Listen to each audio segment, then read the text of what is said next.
السلام علیکم ورحمۃ اللہ وبرکاتہ۔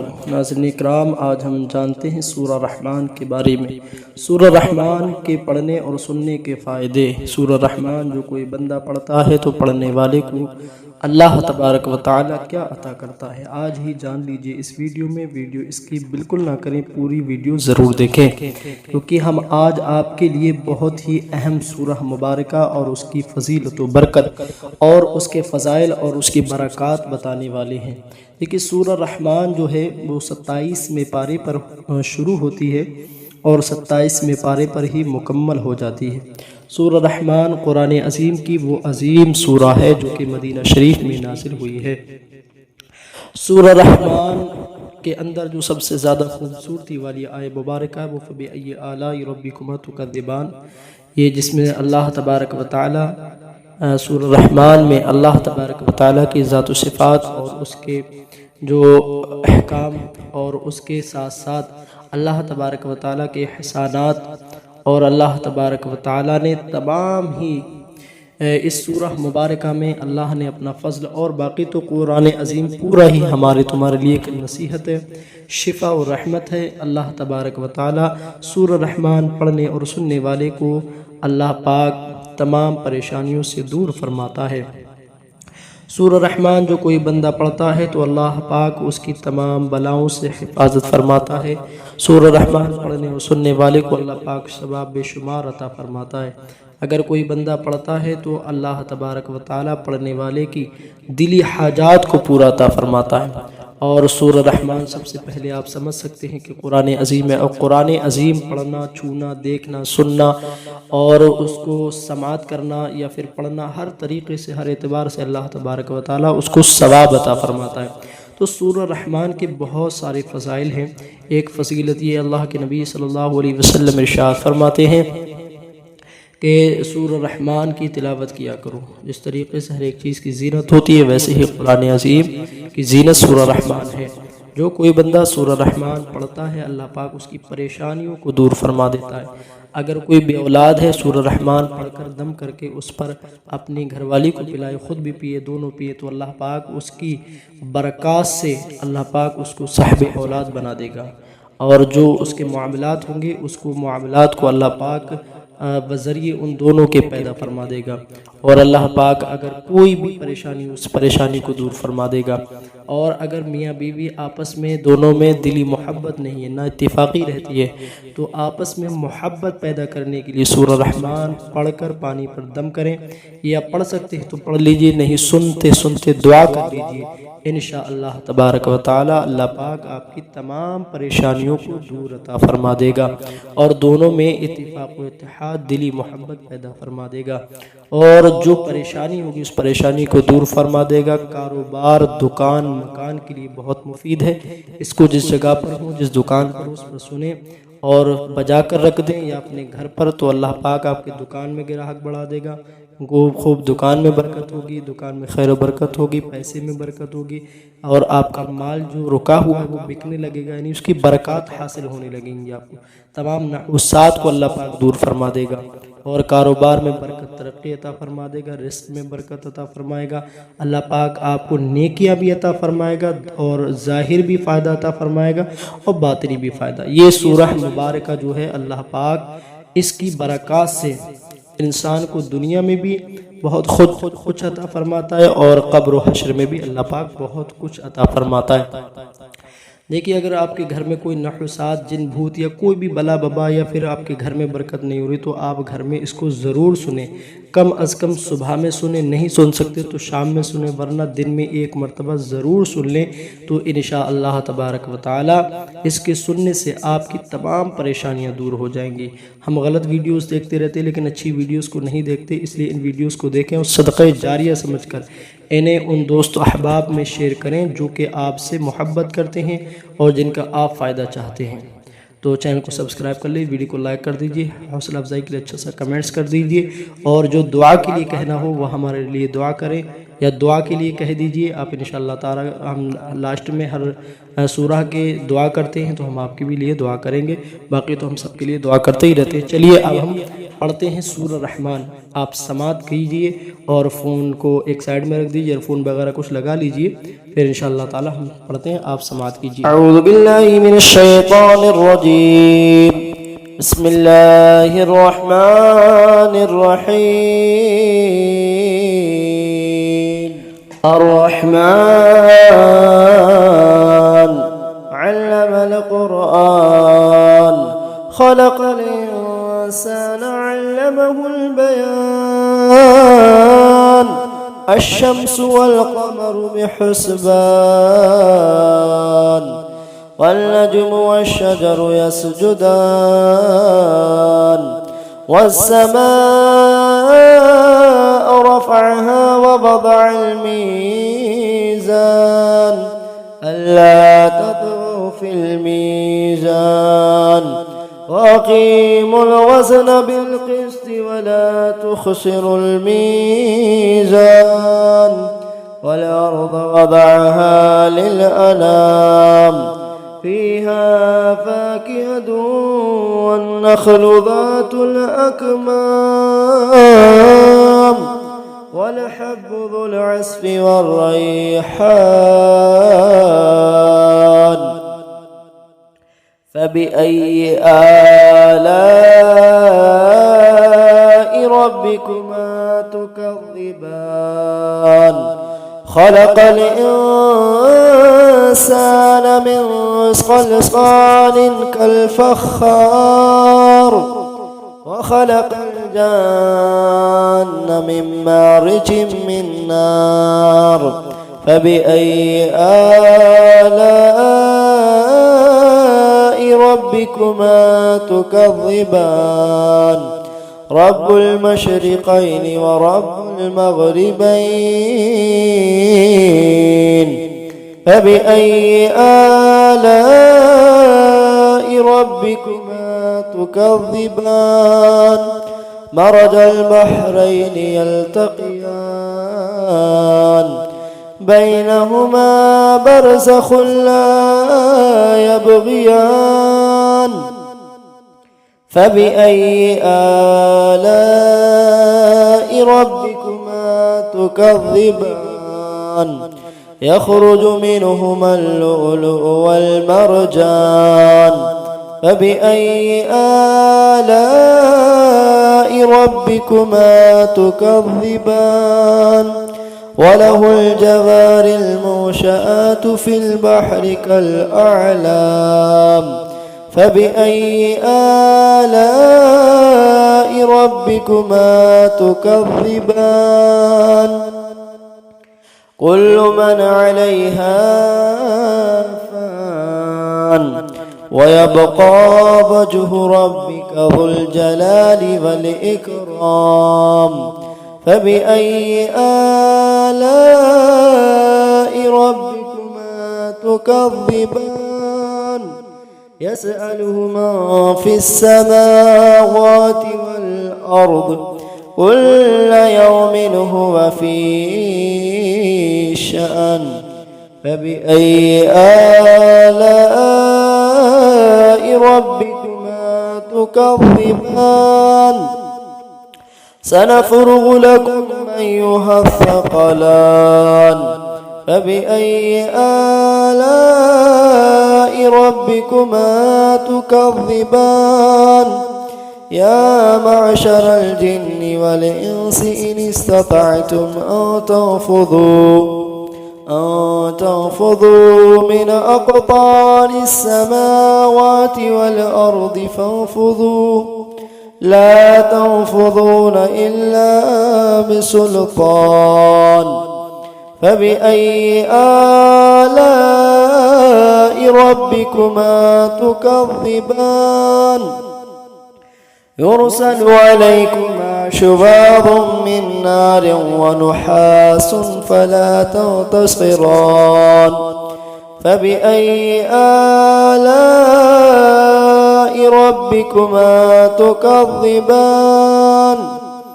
وإذا انشقت السماء فكانت وردة كالدهان.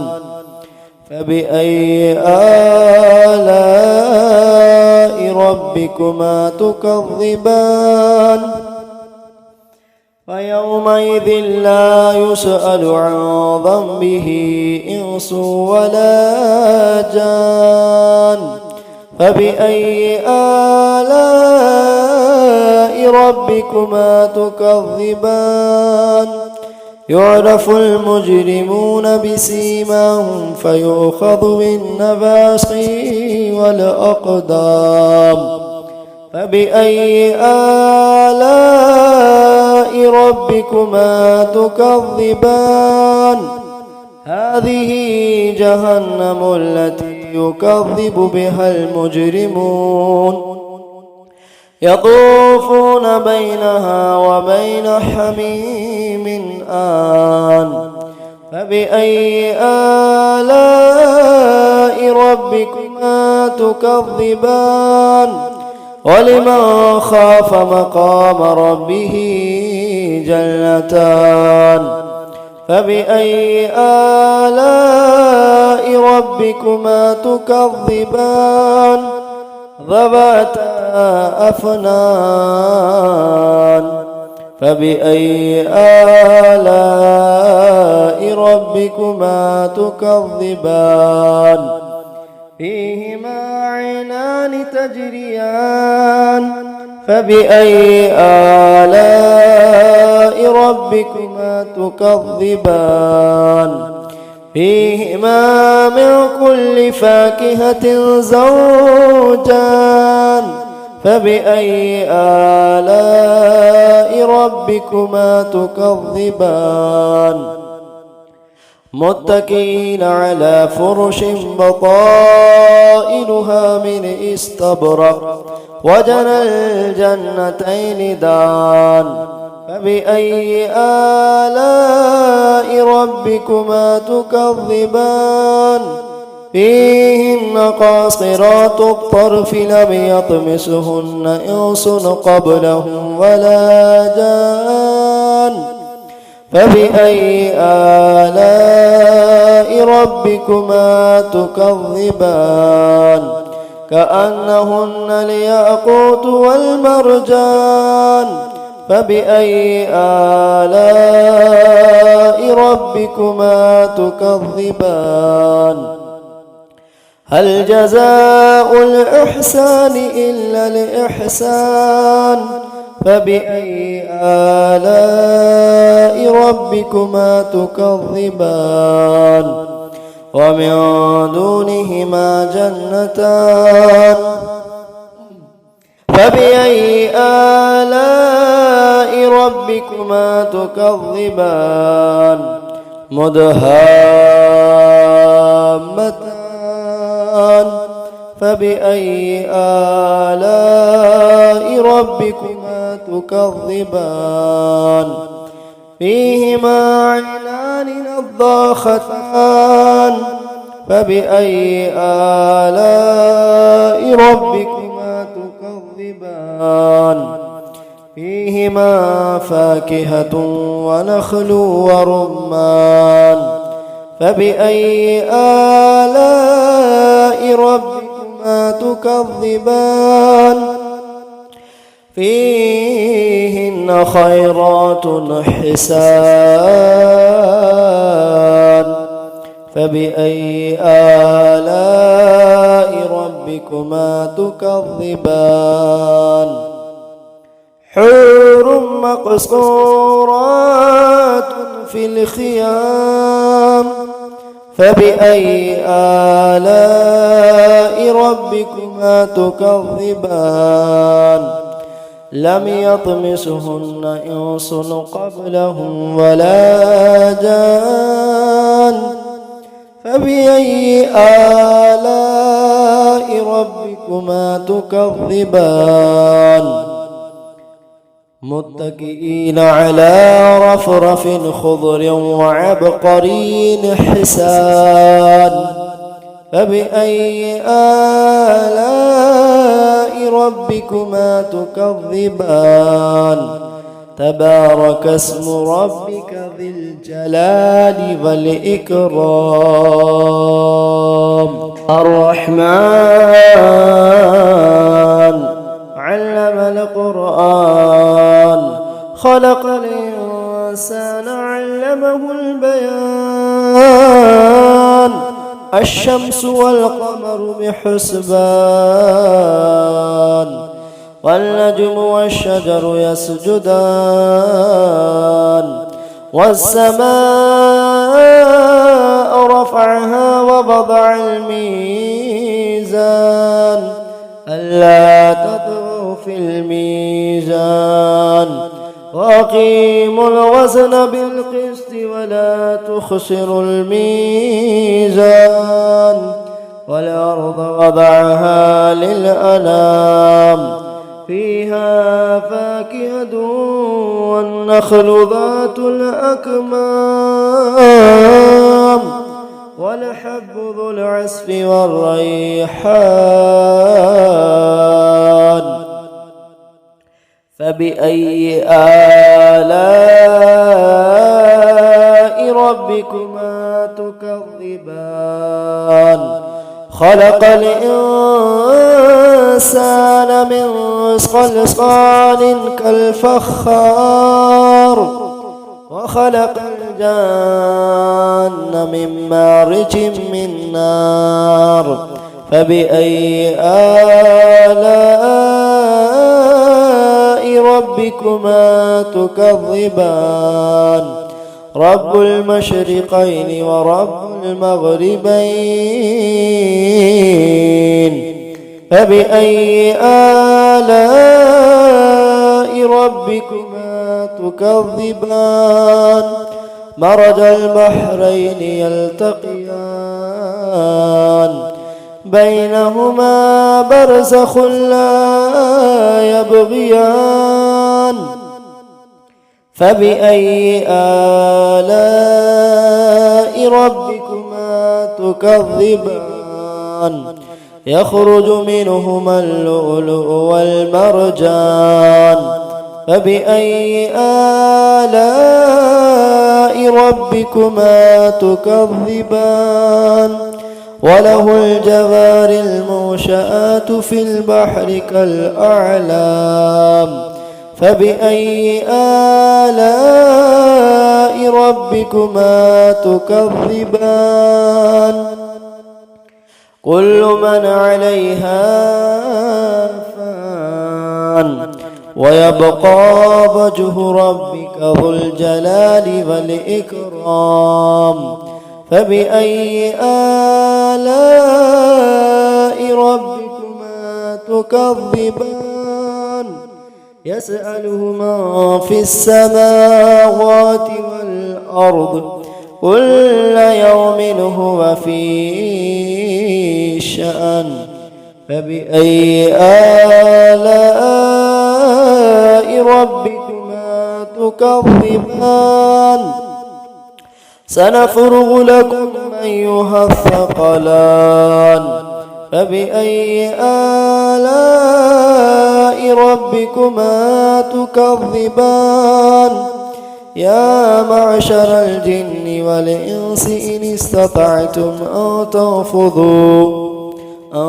تنفذوا من أقطار السماوات والأرض فانفذوا لا تنفذون إلا بسلطان فبأي آلاء ربكما تكذبان يرسل عليكما شواظ من نار ونحاس فلا تنتصران فبأي آلاء ربكما تكذبان وإذا انشقت السماء فكانت وردة كالدهان فبأي آلاء ربكما تكذبان فيومئذ لا يسأل عن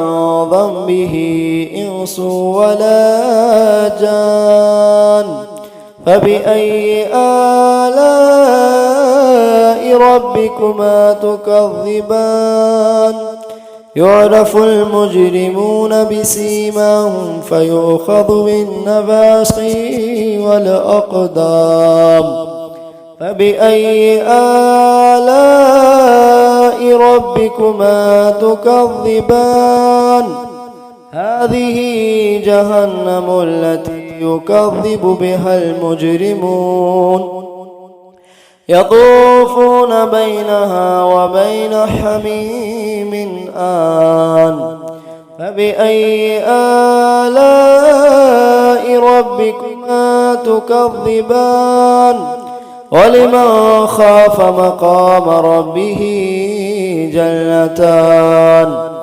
فبأي آلاء ربكما تكذبان ذواتا أفنان فبأي آلاء ربكما تكذبان فيهما عينان تجريان فبأي آلاء ربكما تكذبان فيهما من كل فاكهة زوجان فبأي آلاء ربكما تكذبان متكئين على فرش بطائنها من استبرق وجنى الجنتين دان فبأي آلاء ربكما تكذبان فيهن قاصرات الطرف لم يطمسهن إنس قبلهم ولا جان فبأي آلاء ربكما تكذبان كأنهن الياقوت والمرجان فبأي آلاء ربكما تكذبان هل جزاء الإحسان إلا الإحسان فبأي آلاء ربكما تكذبان ومن دونهما جنتان فبأي آلاء ربكما تكذبان مدهامتان فبأي آلاء ربكما تكذبان فيهما عينان نضاختان فبأي آلاء ربكما تكذبان فيهما فاكهة ونخل ورمان فبأي آلاء ربكما تكذبان فيهن خيرات حسان فبأي آلاء ربكما تكذبان حور مقصورات في الخيام فبأي آلاء ربكما تكذبان لم يطمسهن إنس قبلهم ولا جان فبأي آلاء ربكما تكذبان متكئين على رفرف خضر وعبقري حسان فبأي آلاء ربكما تكذبان تبارك اسم ربك ذي الجلال والإكرام। यहाँ से सूरह रहमान मुकम्मल हुई। आइए हम हज़रात मुख्तसर सी दुआ करते हैं, उस दुआ में ज़रूर शामिल रहिए। या अल्लाह पाक, जो हमने सूरह रहमान की तिलावत की है, पढ़ने में कोई गलती हो मौला अपने हबीब के वसीले से मौला अपनी सत्तारी गफ़ारी का पर्दा डाल के उन गलतियों को माफ़ फरमा। या अल्लाह, हमारी इस सूरह रहमान की जो तिलावत की है मौला, हमने तेरी रज़ा की खातिर पढ़ी मौला, اسے ہمارے پڑھنے میں جو غلطی خامی حضور کے وسیلے سے معاف فرما کر اپنی بارگاہ میں حضور کے وسیلے سے قبول فرما۔ یا اللہ اس کی برکت سے تمام پریشانیوں کو دور عطا فرما۔ مولا اسے حضور اکرم صلی اللہ علیہ وسلم کے وسیلے سے حضور کی بارگاہ میں پیش کرتے ہیں، قبول فرما۔ تمام انبیاء رسول، تمام خلفاء راشدین، تمام اہل بیت اطہار، اولاد آدم میں جس کا بھی خاتمہ بالخیر ہوا، جو جس درجات پر فائز، تمام کی بارگاہ میں مومنین مومنہ کی بارگاہ میں پیش کرتے قبول فرما۔ یا اللہ پاک ہمارے اس پڑھنے کو قبول فرما۔ یا اللہ جس نے جس مقصد سے پڑھی ہے سنی ہے، یا اللہ سب کے پڑھنے سننے کو قبول فرما۔ جو پریشان ہیں ان کی پریشانی کو دور فرما، جو بیمار ہیں مولا انہیں شفا عطا فرما، جو قرض میں مبتلا ہیں ان سے قرض سے نجات عطا فرما، جو بے اولاد ہیں ان کو نیک صالح اولاد عطا فرما۔ مولا جو پریشان ہیں ان کی پریشانیوں کو دور فرما، جو غیر مقدمے میں پھنسے ان کو رہائی عطا فرما۔ یا اللہ حالات ہندوستان کو بہتر عطا فرما، آپس میں بھائی چارے کے ساتھ زندگی گزارنے کی توفیق عطا فرما، سب میں اتفاق و اتحاد، دلی محبت پیدا فرما۔ یا اللہ پاک فلسطین و غزہ کے مظلوم مسلمان، کشمیر کے مظلوم مسلمان، تمام امت مسلمہ کی مولا غیب سے مدد فرما، ہندوستان کو بہتر عطا فرما۔ مولا ہندوستان کے اندر خوبصورتی جو ہے اور خوبصورتی کو دوبالا فرما، آپس میں سب میں بھائی چارے کے ساتھ زندگی گزارنے کی توفیق عطا فرما۔ یا اللہ جو بے اولاد ہیں ان کو نیک صالح اولاد عطا فرما، سبھی کی دکان میں، مکان میں، رزق میں، کمائیوں میں، کھیت میں، کھلیان میں، عمروں میں، گھروں میں، کاروبار میں برکت ترقی عطا فرما۔ یا اللہ پاک سب پر اپنا فضل کرم رحم مولا عطا فرما۔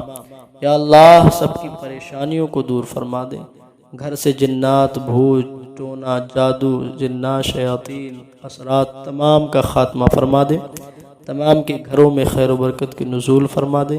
اللہ پاک ہماری عمروں میں برکت عطا فرما، جو پڑھ رہے ہیں جنہوں نے سنا ہے مولا سب کے پڑھنے سننے کو قبول فرما، سب کی دکان میں برکت فرما، کاروبار میں، پیسے میں برکت عطا فرما، جو رکاوٹیں ان کو دور فرما دے مولا، تمام رکے ہوئے کاموں کو پائے تکمیل تک پہنچا دے، ان کاموں کو مکمل فرما دے، ہماری جائز تمناؤں کو، جائز آرزوؤں کو، جائز حاجات کو پورا فرما، ناجائز تعلقات سے، ناجائز وسائل سے مولا ہماری حفاظت فرما، ہم سب کا خاتمہ بالخیر عطا فرما۔